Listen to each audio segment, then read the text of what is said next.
Bonjour à tous, bienvenue sur cette nouvelle vidéo sur Monte ton calibre. Aujourd'hui, on va vous parler du chronographe Mercure, chronographe dit Big Eyes.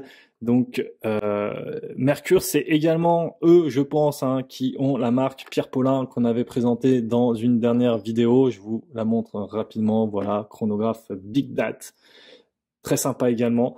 Mais aujourd'hui, on va se pencher sur celle-ci, la Mercure. Donc, vous pouvez voir, c'est exactement le même coffret. Si vous avez déjà vu la vidéo sur la Pierre Paulin, vous pouvez accélérer de 30-40 secondes. Sinon, si vous l'avez pas vu, je présente rapidement le coffret pour ceux qui n'étaient pas là sur la dernière.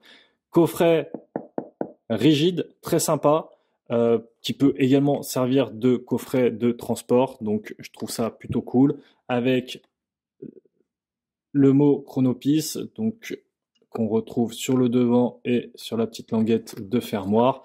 Voilà, on ouvre cette fameuse boîte. Tac, on retrouve donc ici un chiffon microfibre. Voilà, toujours pratique. On retrouve une carte de garantie Mercure. Tac, tac. Et on retrouve une notice que on peut voir également ici avec toute la documentation. Voilà, je le mets de côté. Si je veux le lire ce soir, ce sera toujours pratique. Également, on va retrouver un petit outil, toujours sympa. Donc, avec deux côtés. Un côté qu'on va appeler pic et un côté plus fourche. Voilà. Donc, côté fourche. Donc, moi, je trouve ça plutôt bien pour l'instant en termes de coffret, etc. C'est très pratique pour le transport et ça fait pas partie des boîtes de montres dont on sait pas quoi faire sur l'étagère. Par contre, ce que je vous disais en fait sur la première vidéo sur la Pierre Paulin, c'est qu'il y a quelque chose qui me chagrine un peu, enfin que je trouve assez étrange, c'est que ici sur la Pierre Paulin, on a exactement les mêmes documentations. Donc, on a le microfibre, la notice, enfin la carte de garantie et la notice, c'est tout écrit Mercure Watch de partout. Et là, ça c'est une Mercure, celle-ci, donc c'est écrit Mercure Watch de partout. Mais par contre, on va retrouver ici sur le fermoir Pierre Paulin, donc la marque de cette montre.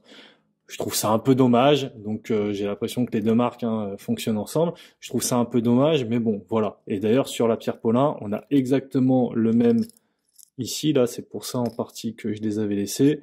On a ici Product of Mercure. Donc là, vous avez exactement le même que vous voyez ici dans le fond, alors que c'est une Pierre Paulin. Donc voilà, je pense que vous aurez compris, c'est pareil, ça revient au même. Mais pourquoi est-ce qu'ils n'ont pas dissocié vraiment les deux marques? Je trouve que ça aurait été plus sympa.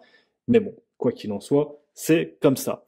Pourquoi est-ce qu'on appelle ce chronographe Big Eyes? C'est parce que vous pouvez voir les chronographes Big Eyes, ça se fait beaucoup sur les chronographes notamment de pilotes pour augmenter la lisibilité du chronographe. Donc ce qu'on va faire, c'est qu'on va surdimensionner par rapport au cadran les sous-cadrans du chronographe. Donc là, vous pouvez le voir notamment sur le sous-cadran à 3 heures qui a été surdimensionné, même si personnellement, je l'aime pas trop ce sous-cadran Big Eyes pour deux raisons. La première raison, c'est pour sa lume, on va le découvrir juste après ensemble, mais la raison principale, c'est que vous voyez, il y a le sous-cadran et après, il y a tout le contour du sous-cadran. Et ce contour-là, il nous sert à rien. Je profite que la petite seconde passe à 0 pour lancer le chronographe. Mais je disais, le sous-cadran à 3 heures, il y a le sous-cadran et le contour. Le contour, il sert à rien. Donc, moi, j'aurais préféré que l'épaisseur du contour serve uniquement pour le sous-cadran et l'aiguille de la minute du chronographe soit un peu plus grande également. Parce que là, pour moi, l'effet Big Eyes pour avoir une meilleure lisibilité, ça ne marche pas. Pour moi, ça marche pas du tout. Donc, qu'est-ce qu'on va pouvoir dire sur cette montre? On voit quand même qu'il y a un petit look un peu néo-vintage avec les éléments graphiques, notamment celui à midi, notamment celui à 18h, là, c'est cette espèce de flèche, là, je ne saurais pas trop vous dire ce que c'est, mais je trouve ça assez sympa. Moi, j'aime beaucoup la typographie qui a été choisie pour les chiffres. Et donc, comme on a dit, à 3 heures, donc c'est la minute du chronographe. À 9 heures, c'est la seconde, la petite seconde. Qu'est-ce qu'on va pouvoir dire de plus en termes de dimension? Donc la montre, elle fait 38 mm de diamètre. Elle fait 12 mm d'épaisseur. J'en profite pour vous montrer l'épaisseur que il y a le petit logo Mercure qui est gravé sur la couronne. Elle fait 14 mm d'épaisseur, je vous dis des bêtises en plus. L'entrecorne fait, elle, 18, donc vous pourrez changer le bracelet si vous le souhaitez pour un autre 18 mm avec le petit outil ici notamment. Moi j'aime bien ce bracelet, à voir s'il dure dans le temps, mais pour l'instant je le trouve plutôt sympa et je trouve qu'il épouse bien la montre.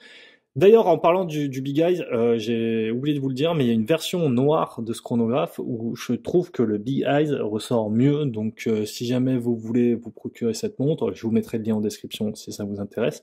Mais regardez la version noire, parce que si vous voulez que le Big Eyes ressort mieux, je vous recommande celle-ci. Après, au niveau du look, si vous préférez ces couleurs-là, bah, restez sur celle-ci. De toute façon, je sais pas s'il y a beaucoup de gens qui vont se servir vraiment de leur montre en tant que montre de pilote. Verre acrylique, mouvement, donc c'est un mouvement Seagull 1901 avec ce qu'on appelle le swan neck. Donc le swan neck, c'est le coup de cygne, ça va être une petite pièce bleu doré un peu qu'on va retrouver dans le mouvement qui va permettre de mieux réguler la montre pour une meilleure précision. Et fond de boîte, alors le fond de boîte, je suis en train de voir, c'est qu'il y a une inscription là sur le fond de boîte qui va jusqu'à 70, jusqu'à 300 même. Je ne sais pas vraiment à quoi est-ce que ça correspond. Peut-être un truc par rapport au pilote, je ne sais pas. Si vous avez la réponse, vous me le dites en commentaire. Sinon, tout du long, on peut voir que c'est écrit stainless steel, FOD, j'aurais dit fort, stainless steel, FOD, je ne sais pas pourquoi FOD, military 00, tac, chronographe. Et là, qu'est-ce qu'on peut voir ici? Mechanical. Donc c'est une montre, d'ailleurs, je ne l'ai pas dit, mais mécanique. Elle se remonte uniquement manuellement. Ce n'est pas une montre automatique.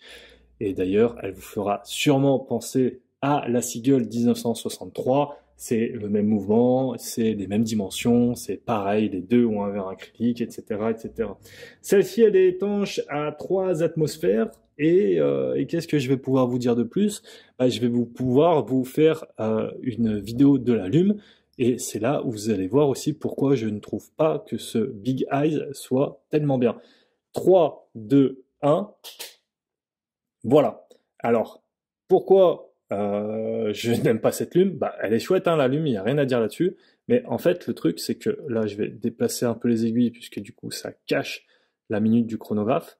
Mais vous voyez, là, le sous-cadran avec la minute du chronographe est en Luminova. Donc, on peut voir, mais l'aiguille, elle, de la minute du chronographe, n'a pas de Luminova. Donc, quel est l'intérêt, en fait, de mettre le sous-cadran en Luminova? Ça, faut m'expliquer. Je ne comprends pas. Si jamais vous avez la réponse, vous me direz en commentaire, parce que moi, personnellement, je n'ai pas trouvé en quoi ça pouvait être utile. Voilà, je pense que j'ai fait à peu près le tour de cette montre. Je vais en profiter du coup pour arrêter le chronographe. Donc voilà, on l'arrête et on va venir le remettre à zéro comme ceci. Et vous pouvez voir qu'il se remet parfaitement à zéro, il n'y a aucun jeu, l'aiguille est bien positionnée à midi, il n'y a pas de problème là-dessus. Voilà, n'hésitez pas à me dire ce que vous pensez de cette montre Mercure. Je vous dis quant à moi à très bientôt sur Montre ton calibre. Ciao, bonsoir.